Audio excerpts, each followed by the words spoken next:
Ողջույն, սիրելի հեռուստադիտողներ, եթերում ազատ շփումն է։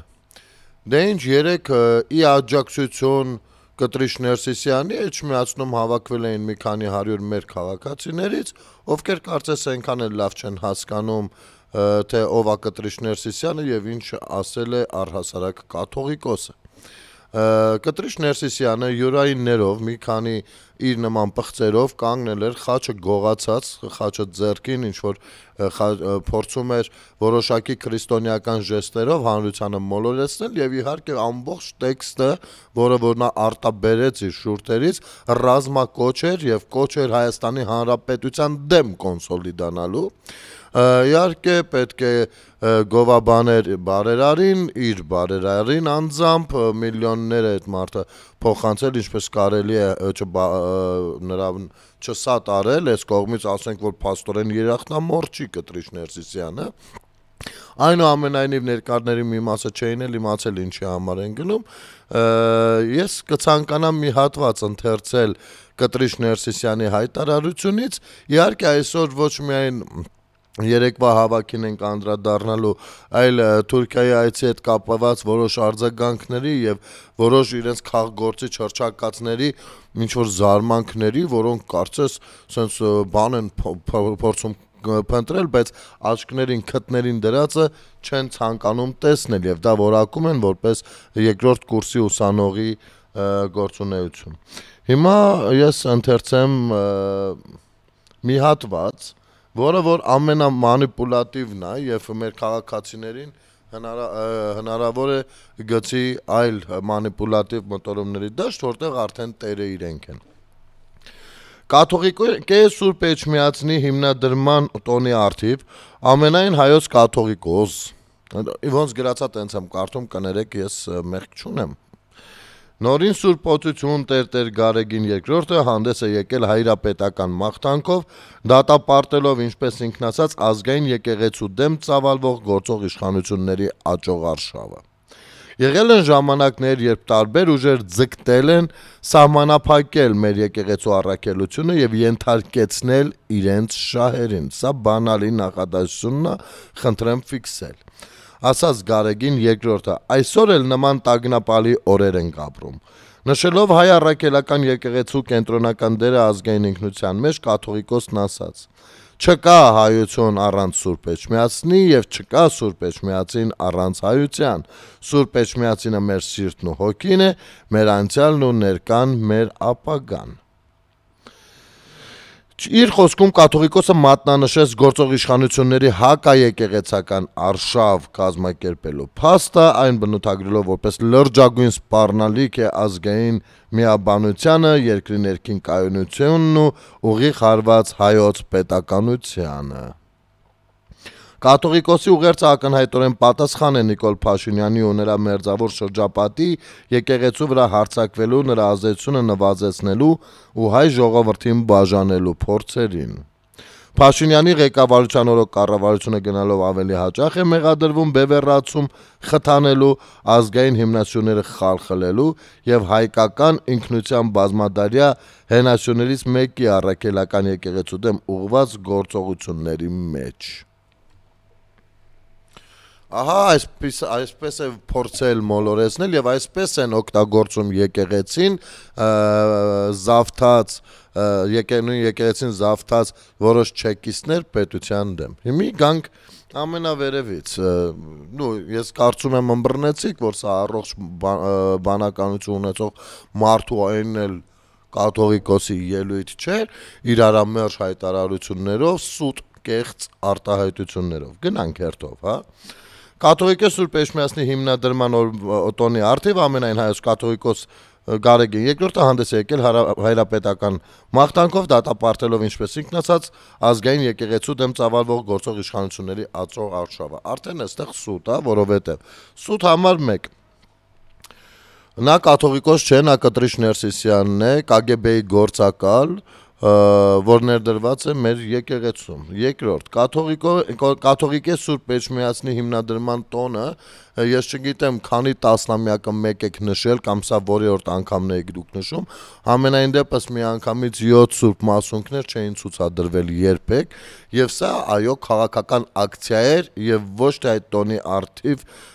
որոշակի պատարագի մատուցման ծիսակատարություն։ Սա փաստ է, առավել եւս, որ ավտոբուսներով անվճար մարդկանց տեղափոխում էին եւ տեղափոխում էին այնպիսի մարդիկ, ովքեր կամ հետապնդման մեջ են, կամ շուտով կհետապնդվեն։ Այսինքն հանցագործ կլան որոշակի աջակցումը Կտրիշ Ներսիսյանին, դե սա արդեն բնական է, զարմանալու ժանրից չէ։ Եվ սուտ համար 3 ծավալվող բանը եկեղեցու դեմ ոչ մի արշավ չկա, այո արշավը աճում է, բայց կոնկրետ Կտրիշ Ներսիսյանի եւ իր խմբակի դեմ։ Հիմա նրա հայտարարություններին անդրադառնանք։ Եղել են ժամանակներ, երբ տարբեր ուժեր ձգտել են սահմանափակել մեր եկեղեցու առաքելությունը եւ ենթարկեցնել իրենց շահերին։ Այսօր էլ նման տագնապալի օրեր ենք ապրում։ Այստեղ փոքրիկ ճշմարտություն իսկապես կա, բայց այս ճշմարտությունը նա փորձում է ասես տրակտովկա անել բանի վրա, մեր Հայաստանի Հանրապետության վրա։ Հայաստանի Հանրապետությունում որևիցե ուժ չի եղել երբևէ, որը լինի պետության ուժը, պետությունը եւ փորձի սահմանափակել եկեղեցու գործողությունները։ Ուժերից մեկը եղել է KGB-ն, որը բնական ոչ միայն մեր եկեղեցու գործունեությունն է փորձել սահմանափակել, այլ առհասարակ սովետական միությունում բոլոր տեսակ կրոնները եւ բոլոր տեսակ եկեղեցիները քրիստոնեությունը առհասարակ իր բոլոր ճյուղերով առաքելական, կաթոլիկ, թե ինչ փորձել է սահմանափակել, ընդհանուր մինչեւ վերացնել։ Դրա միջով բոլորս ենք կանցել ու շատ լավ գիտենք, որ դա աթեիստական բան էր մի հատ, որ գիտենք դա մերժվում էր Աստծո գոյությունը եւ դա վերցնել տեղավորել միայն մեր եկեղեցու շրջանակներում մեղմ ասած կներեք սա մի խոսքով լավ լկտիություն է։ Այո ձգտել են սահմանափակել, եթե խոսում ենք ընդհանրական իմաստով, տարբեր կայսրություններում, բայց հետո հասկացել են, որ քանի որ ունեն մեծ համայնք հայկական էթնիկ ժողովուրդ, որոշ դեպքերում ոչ այնքան էթնիկ ժողովուրդ, բնականաբար նրանց պետքա կառավարիչ եւ որպեսի հավելյալ դժգոհություններ կայսրության շրջանակներում չլինեն, շատ հանգիստ հնարավոր էր լինում իրենց ներկայացուցիչ կամ իրենց հետ գոնե լավ հարաբերություններ ունեցող կամ իրենց լոյալություն հայտնող որևիցե մեկին նշանակել եկեղեցում եւ նրան տալ որոշակի լիազորություններ, ասել ինչ անում եք այդտեղ արեք, բայց հանկարծ կայսրության դեմ որևիցե ոտնձգություն, բողոք, չգիտեմ ինչ, չտեսնենք։ Եվ սա գիտենք բոլորը։ Ապա այստեղ ինչի հետ հաշճեք, պատմությունն այդպիսին է։ Ժամանակին Պապ Թագավորի գլուխը չուտեիք, ունենայինք պետականություն եւ չհայտնվեիք ամենատարբեր կայսրությունների ու տերությունների ներքո։ Դուք ձեր երբևէ հայ առաքելական եկեղեցին չի ցանկացել ենթարկվել իր սեփական պետության խաղի կանոններին, բայց սիրով միշտ ենթարկվել է բոլոր տեսակ կայսրություններին։ Կլինի դա պարսկական կայսրությունը, կլինի օսմանական կայսրությունը, կլինի ռուսական կայսրությունը, իհարկե հետո աշխարհագրությունը ավելի լայնացավ, ֆրանսիական կայսրություն եւ այլն։ Դուք սիրով ենթարկվել եք բոլոր տեսակ դժվարություններին եւ փորձել եք այդ ամեն ինչը ասենց կառավարել ժողովրդի հանդեպ, բայց պետության հետ, Հայաստան պետության հետ դուք չունեք, որովհետեւ հանդիսանում եք ինքներդ դուք, եկեղեցին չէ, դուք հանդիսանում եք մեր պետության հակառակորդը։ Ես այստեղ ինչպես ուշադրիր եղեք, չեմ օգտագործում թշնամի բառը, որովհետեւ ամեն դեպքում ես փորձում եմ ի տարբերություն որոշ սրիկաների, ես ամեն դեպքում թշնամի չփնտրել, չնայած ինքս շատ լավ գիտեմ, որ կան, բայց լինելով հանրային մարդ չեմ ցանկանում թշնամական տրամադրություններ սերմանել հայերի եւ մյուս հայերի, հետո մյուս հայերի միջև, ի տարբերություն ձեր նման սրիկաների։ Շարունակենք։ Նշելով հայ առաքելական իմիջիայլոց, լավ, շարունակենք հետո։ Նշելով հայ առաքելական եկեղեցու կենտրոնական դերը ազգային ինքնության մեջ կաթողիկոսն ասաց. չկա հայություն առանց Սուրբ Էջմիածնի եւ չկա Սուրբ Էջմիածին առանց հայության։ Սուրբ Էջմիածինը մեր սիրտն ու հոգին է, մեր անցյալն ու ներկան, մեր ապագան։ Այստեղ միակ սուտը մեր բառն է, որովհետեւ դուք Էջմիածնի ու հայության ու սրբությունների հետ ոչ մի կապ չունեք, իսկ ժողովուրդ ջան, ձեզ ավելի կոնկրետ ներկայացնելու համար ասեմ հետեւյալը. այո, չկա հայություն առանց Սուրբ Էջմիածնի եւ չկա Սուրբ Էջմիածին առանց հայության։ Սա ճշմարտություն է։ Սա է ճշմարտությունը։ Եվ իհարկե ցանկացած մանիպուլյացիայի մեջ, մանիպուլատիվ հայտարարության մեջ օգտագործվում են որոշակի ճշմարտություններ, որպեսզի մարդու սիրտը բռնեն, միտքը բռնեն ու կարողանան մնացածը շարադրել ըստ իրենց, ինչպես կցանկանան։ Այո, առանց մեզ չկա Սուրբ Էջմիածին եւ չկա Սուրբ Էջմիածին առանց հայության։ Բայց ինչպես են այս ուժերը ցանկացել վերանշված ու այս մյուսը բանանելով, միքսելով, այսպես մի հատ հասկանանք, հա, ինչ միջոցներով են փորձել սահմանափակել մեր եկեղեցու գործունեությունը։ Բնականաբար տարբեր հարկերով, գլխահարկեր են եղել եւ այլն եւ այլն, հետո սովետական միության ժամանակ առհասարակ դժվարացնում էին նրանց գործունեությունը, տեղաշարժը, ընդհուպ մինչեւ կաթողիկոս էր փշալարով խեղդում էին նրան, այսինքն վախի մթնոլորտ էին ստեղծում, որպեսզի կոտրվի այդ կողմ գնալ ցանկացողների ցանկությունը, հա։ Եվ ինչ արեցին այդ ուժային կենտրոնները, այդ ուժերը, այդ կայսրությունները, հատկապես վերջինը, ինչ արեց, տեսնելով, որ այո, հայոց եկեղեցին չի կարող ամբողջովին վերացնել, որովհետև մեր եկեղեցին միշտ կանգուն է Էջմիածնով եւ Աստծո կամքով եւ բնականաբար գոյություն ունի ոչ միայն սովետական միության տարածքում, իր պատմական հուշարձաններն ունի գրեթե ամբողջ աշխարհում, ինչ արեցին, որպեսզի թուլացնեն, կոտրեն ու այսպես վերացնեն։ Այդ ուղղությամբ իսկապես քայլեր ձեռնարկեցին, որոշեցին ոչ թե դրսից պայքարել, այլ միջից մտնել ներս եւ ներսում պայքարը շարունակել։ Եվ դա է նաեւ բանը, որ հենց այս Կտրիչ Ներսիսյանը պիտի դառնար կաթողիկոս, թե ում ինչքան փող տալով եւ այլն, նրան ասած էր, ինչ ուզում են տուր, միայն դու դարձիր կաթողիկոս, որովհետեւ իրենց ներկայացուցիչն է։ Եվ Կտրիչ Ներսիսյանը կարգվեց որպես կաթողիկոս, ընդ որում օծման արարողությունը նույնպես կասկածի տակ է դրված, որքանով է այնտեղ, որովհետեւ հոգեվոր խորհուրդը կարծես թե ստորագրություն չի դրել, չի ստացվել վերջին հաշվով։ Եվ պատահականություն չէ հենց հոկտեմբերի 27-ը, իսկապես պատահականություն չէ, որովհետև հայության մի հատվածի ուշադրությունը պիտի սևեռված լիներ եկեղեցի։ Եվ այստեղ ահագին ազգային ժողովում իրենց սև գործը անելով ահագին կարողացան հանրության ուշադրությունը ապակենտրոնացնել եւ զգայուն մասը չեզոքացնել գոնե որոշակիորեն, որը արդեն մեծ հաջողություն էր։ Եվ Կտրիչ Ներսիսյանը կարգվեց կաթողիկոս, քիչ-քիչ սկսեց վերացնել կամ վերացնել ասելով ոչ թե ֆիզիկապես, այլ ֆիզիկապես կյանքից վերացնել, այլ կոնկրետ շատ հայություն պարունակող վայրերից հեռացնել իրեն անցանկալի arczepiskoposներին, սրբազան հայրերին եւ այնտեղ տեղավորել իր ենթականերին, այսինքն ստեղծեց կլան, որը ձեռնտու էր KGB-ին, ստեղծեց կլան, ու այդ կլանը մինչ այսօր աշխատում է եւ պղծում են ամեն սուրբ բան։ Եվ դա է նաեւ պատճառը, որ կաթողիկոսը եկեք ասես պայմանական որպեսզի խոսքի մեջ անընդհատ բան չանենք, ուներ աջակցության կարիք, այն էլ ոչ ավել ոչ պակաս ռուսական ագենտուրայի եւ տեղական որոշակի հանցագործ խմբակների կողմից, ովքեր երբևէ եղել են պաշտոնյաներ եւ բնականաբար նույն Կրեմլի ճտկակոշքի տակ։ Կաթողիկոսի ուղերձը ասում է, ակնհայտորեն պատասխան է Նիկոլ Փաշինյանի եւ նրա մերձավոր շրջապատի եկեղեցու վրա հարձակվելու, նրա ազդեցությունը նվազեցնելու եւ հայ ժողովրդին բաժանելու փորձերին։ Հայ ժողովրդին բաժանում եք դուք եւ դա ակնհայտորեն պատասխան չէ, որովհետեւ ձեզ ուղված հարցը եկեղեցին չի։ Ես չգիտեմ որտեղ է տարենթերցումը կայանում կոնկրետ, չգիտեմ դուք որ մանկապարտեզն եք ավարտել, որովհետև պարզ երևում է ոնց որ թե դպրոցել չեք գնացել,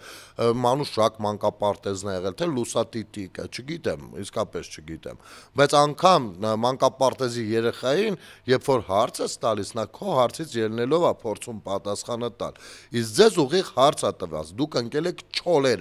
չոլերը ընդ որում կռեմլյան չոլերը, ձեզ ուղիղ հարց է տրված, կարող է լինել կաթողիկոսը ամուսնացյալ,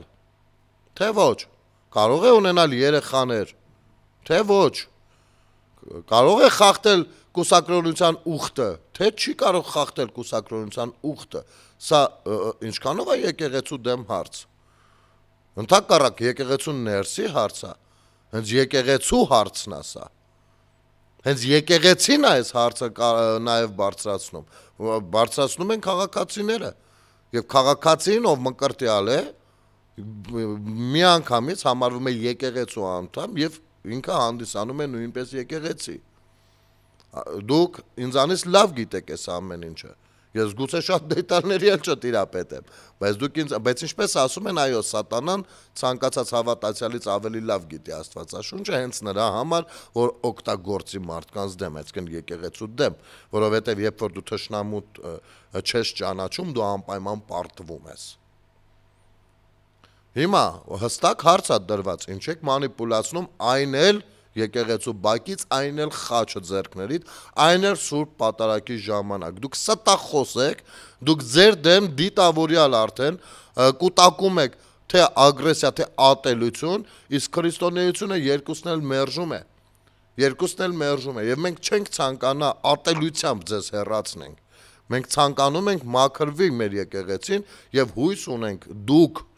գոնե կյանքում մի անգամ 5 վայրկյանով կգտնվեք քրիստոնյա ու գլուխներդ կախ կհեռանաք, բայց իհարկե երկրորդ տարբերակը ամեն դեպքում չի բացառում, որովհետև այո, երբեմն քրիստոնեության հաստատումը պաշտպանելու համար լինում են ամենատարբեր սցենարներ, չեմ ցանկանա հասնի հանկարծ խաչակրաց արշավանքի սցենարին, չեմ էլ կարծում, թե դրա կարիքը կլինի, ամեն դեպքում եկեղեցին մաքրելու համար արյուն թափել պետք չի, ինչպես որ ասողիկներ, հայրասողիկներ ելույթներ ունենում ու հրահրում և պատրաստում արյան ձեր այդ հետևորդներին այդտեղ գտնված։ Իսկ ինչու են զրկվել Հայաստանի Հանրապետության կամ ողջ աշխարհի հայությունը այդ մասունքները երեկվա օրով տեսնելու իրավունքից, տեսնելու իրենց ցանկությունը իղձը ինչու էին պարփակել իրենց մեջ եւ չեկան եկեղեցի, որովհետեւ պիտի գային ու կանգնեն այս հանցագործների, բարբարոսների ու այ հենց ձեր առաջ, որովհետեւ ցուցադրողը տեղում չէր։ Դե իսկ գիտեք ժողովուրդ ջան, ես Facebook-յան իմեջում կարծում եմ առաջիկայում նաև կներկայացնեմ ամեն դեպքում մի հետաքրքիր նյութ, թե իրականում ձեռքը այդ մասունքները, որ այսպես ձեռքի մեջ են, չէ, որը որ պիտի ցուցադրվի այսպես, որովհետև այսպես է ներկայանում նաև ինքը Քրիստոսը, ինչու են հանկարծ որոշում ցուցադրել այսպես։ Սա իզուր չի, սա պատահականություն չի, կարող եք վստահ լինել։ Հիմա եւ եզրափակելով հաղորդման առաջին գոնե հատվածը շարունակեմ հետեւյալը Փաշինյանի ղեկավարության օրոք կառավարությունը գնալով ավելի հաճախ է մեղադրվում բևեռացում խթանելու ազգային հիմնասյուները խարխլելու եւ հայկական ինքնության բազմադարյա հենասյուներից մեկի առաքելական եկեղեցու դեմ ուղղված գործողությունների մեջ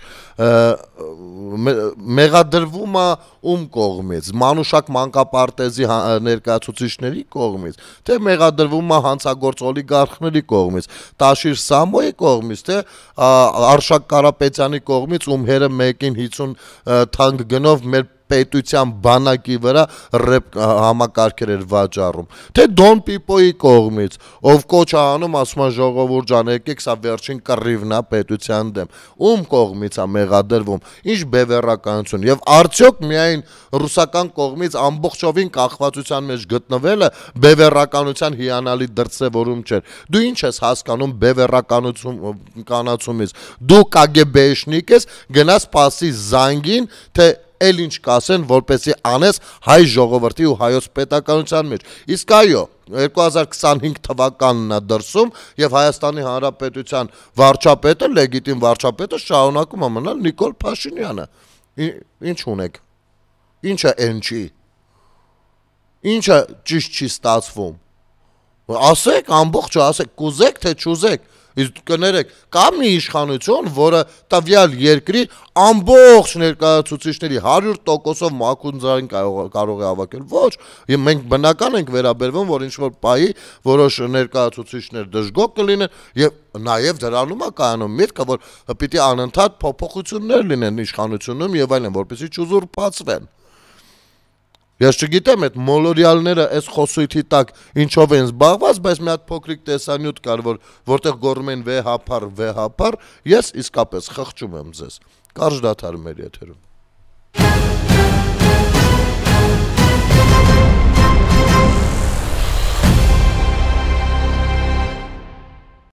Վերադառնանք սիրելի հեռուստադիտողներ։ Սա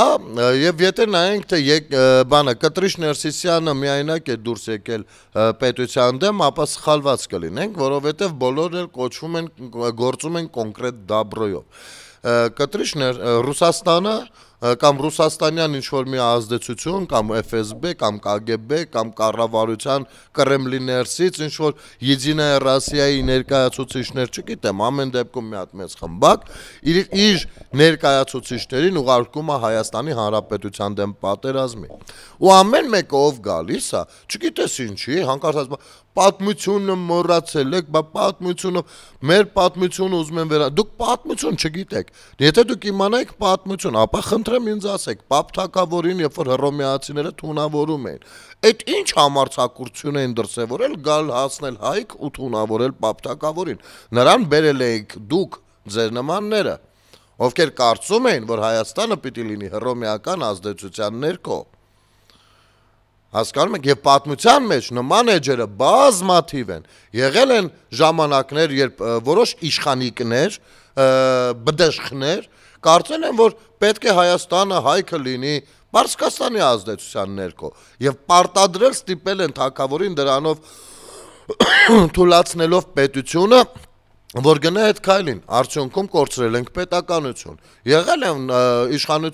իշխանիկներ, բդեշխներ, ովքեր որ որոշել են, որ մենք պիտի Բյուզանդիայի բանի տակ լինենք ազդեցության։ Լինենք, չգիտեմ, Հունաստանի, Ալեքսանդրի։ Հասկանում եք, հիմա կաք դուք, որ ստիպում են կամ կարծում են, որ պիտի Հայաստանը լինի Ռուսաստանի տիրապետության տակ։ Եվ նույն ձեռագրով, նույն կռիվն են տալիս, պարզապես ձեռքի տեխնոլոգիաներն են փոխվել։ Բայց միտքը նույն կուրությամբ է տառապում, հայրենասիրությունը նույն կեղծավորությամբ։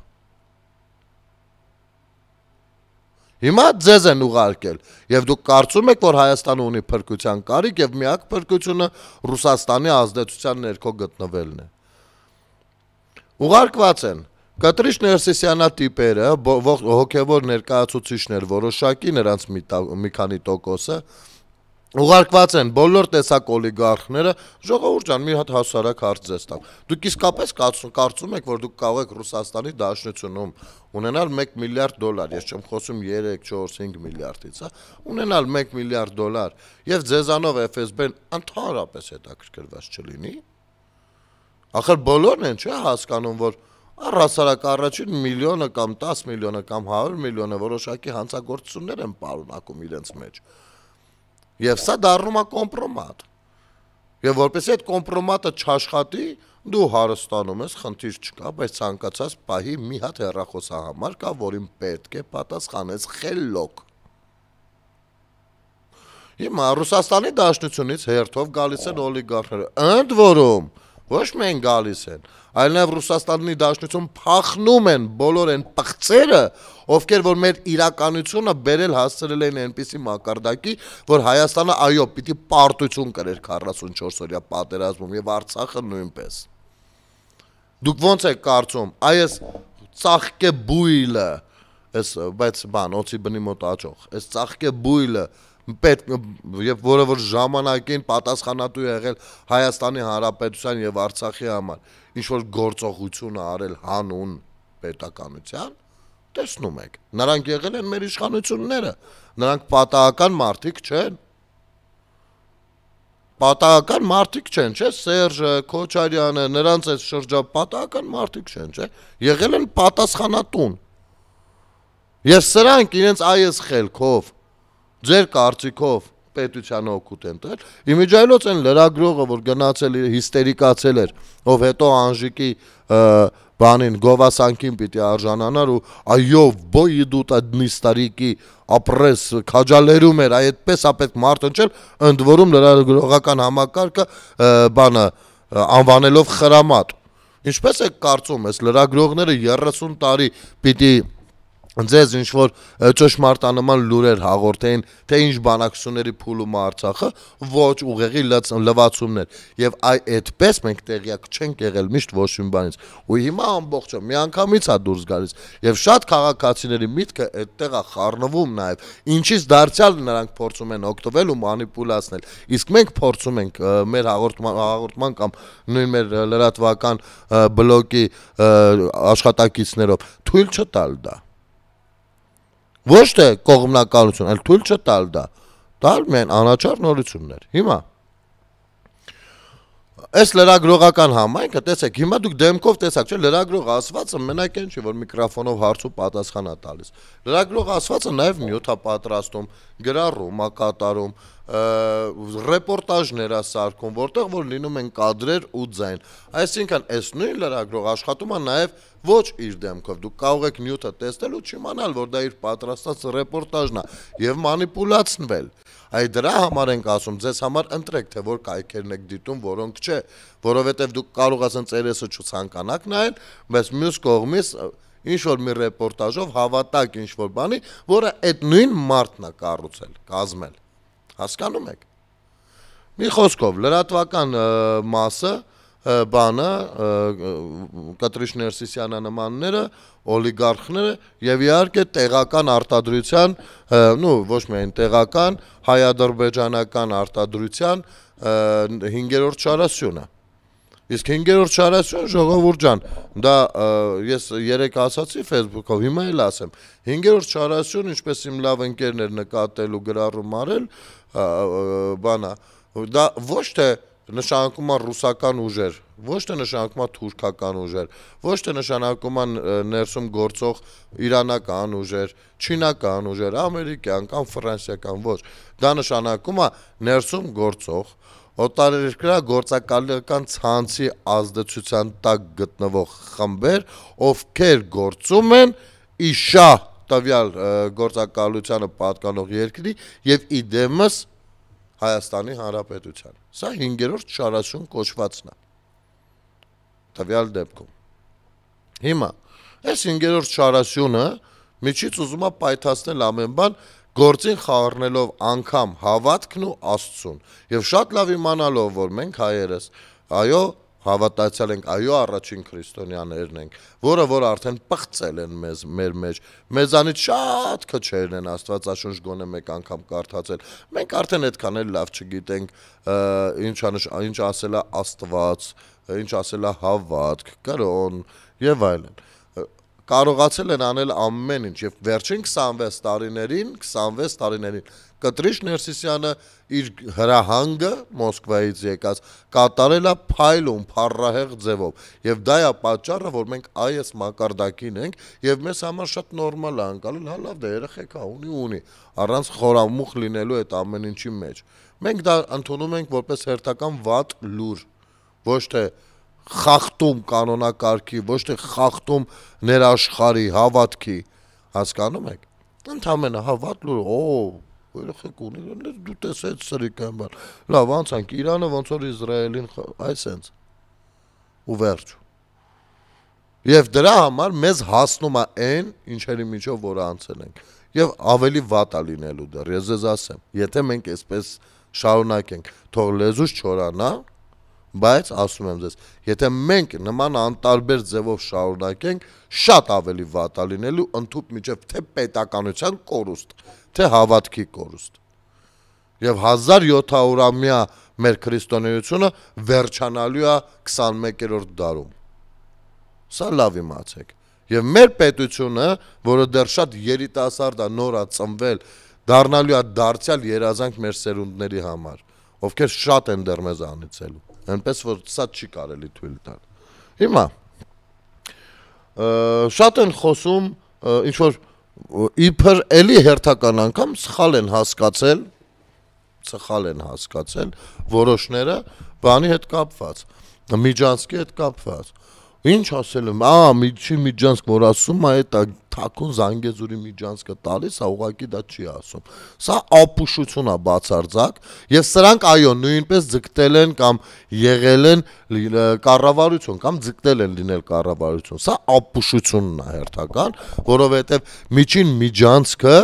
ոչ մի կապ չունի, բացարձակ չի կարող լինել նույն բանը, ինչ օրինակ Զանգեզուրի Միջանցքը, որովհետեւ Զանգեզուրի Միջանցքը դա արտատարածքային միջանցք էր, կոնկրետ պետության կողմից, ով ցանկանում էր խլել մեզանից, եւ այս իշխանությունները կարողացան հեճուկս 5-րդ Շարասյան եւ Կրեմլի եւ Բաքվի պաշտպանել իրենց շահերը եւ այո, Եվրոմիայցյան դիտորդներն էլ իրենց բավականին ծավալուն գործ արեցին, իսկ միջին Միջանցքը դա կոչվում է աշխարհի գլոբալ մեծ ճանապարհներում մեկ միջին Միջանցք, անունը ինքը իրանը ասում է, տերմինոլոգիա է դա, շատ տարժական, դրա համար ինստիտուտներ ավարտել պետք չի, դրա համար պետք չի կառավարչական փորձ ունենալ եւ այլն, միջին Միջանցք, այսինքն մեծ Միջանցքի միջին մի հատվածը, եւ այո, Հայաստանը կարող է հանգիստ լինել հյուսիս, հարավ, արևելք, արևմուտքի կենտրոնում միջին Միջանցք եւ դրա մասին է խաղաղության խաչմերուկը, որը որ անգամ Թուրքիայում ցուցադրեց Նիկոլ Փաշինյանը, որի մասին դրանից առաջ, երբ որ նկարվում էր Էրդողանի գրքով ու դուք այստեղ դարձրել եք մի հատ կինո, տեսեք գնացել ու չէիք նկատում, որ նա այդ նույն պահին Էրդողանին նաեւ դրանով վաստակելով որոշակի դրական հարաբերություն սկսեց ներկայացնել միջին Միջանցքի պատմությունը, խաղաղության խաչմերուկի պատմությունը, որը Էրդողանի ուշադրությանը արժանացավ։ Ինչը շատ կարևոր է, որովհետև բոլորն են հասկանում, որ այդ պարագայում Հայաստան կհոսեն մեծ գումարներ եւ Հայաստանը միանգամից կհզորանա, միանգամից եւ կարողանալ թշնամուտ բերել դրական վերաբերմունքի դաշտ, այս սա է հաղթանակը, որը այդպես էլ որոշ տահասների կողմից եւ որոշ լրագրողների կողմից, ովքեր խրամատներում են իբր գտնվում, լրատվական չեն լուսաբանվելու եւ չեն մեկնաբանվելու, այլ մեկնաբանվելու է ճիշտ հակառակ մանիպուլատիվ ձևով։ Եվ գիտեք, այստեղ Մեսրոպը Կառակելյան, Թաթար Ռուբոյի բանակից, ով էս վերջերս ինչ-որ որոշակիորեն ակտիվացել է։ Իմիջայլոց ես կուզեմ Մեսրոպին ասել հետևյալը, ես չեմ ուզում, քանի գերության մեջ են, ես չեմ ուզում խոսել, հասկանում եք, որովհետև դա ցավալի է, ամեն դեպքում ինչքան էլ չընդունեմ, ցավալի է, որ թշնամու մոտ են գերության մեջ։ Բայց եթե չեմ սխալվում, ձեր քաղաքական ղեկավարը շատ էր ցանկանում Թաթարստանի նման պետության վերածել Հայաստանը։ Առհասարակ Հայաստանը հենց այդ մակարդակի էլ բերված դրված էր մինչև առնվազն 21 թվականը։ Բայց Թաթարստանի նման պետություն, եթե ասենք թե ընդունենք այն ձեր քննադատություններն էլ որ նայում եք առհասարակ մենք անտերու դուրս եսին մի հատ հողատարածք ենք, բայց ինչ եք պահանջում, ո՞նց եք պահանջում, ասում եք գնացեք մեր գերիներին բերեք, բայց գնացեք այդ Թաթարստանի տերնով է Պուտինը, գնացեք Պուտինին ասեք ընկեր ջան մի հատ հետ բերեմ, մեր տերը դու էիր ոնց որ թե։ Շարունակենք։ Ուրեմն Հայաստանի որևէ կառավարություն Մեսրոպ Առաքելյանն է գրում չի ներկայացրել Թուրքիայի հետ սահմանի բացման դրական եւ բացասական կողմերը։ Չկա տնտեսական որևէ հաշվարկ օգուտների եւ վնասների մասին։ Ինչպես այս, այնպես էլ նախորդ կառավարությունները ռազմավարական հարցերին մոտենում են երկրորդ կուրսի ռեֆերատի մակարդակով։ Ամեն դեպքում մասնակցեք հարցմանը իմ Telegram-յան էջում։ Մեսրոպ Առաքելյանը Ես շատ ցավում եմ, որ մինչև իմի չի հասկանում, որ Հայաստանի Հանրապետությունը սահման չի փակել Թուրքիայի առաջ։ Հե որ պահին Թուրքիա սահմանը բացի, այդ պահին բացվում է սահմանը։ Որ ինչքան որ փակա Թուրքիայի կողմից։ Այս տարժական բանը չիմանալով ես դու մտել քաղաքականություն, ինչը պարզապես ծիծաղելի է։ Եվ դա է նաև բանը, որ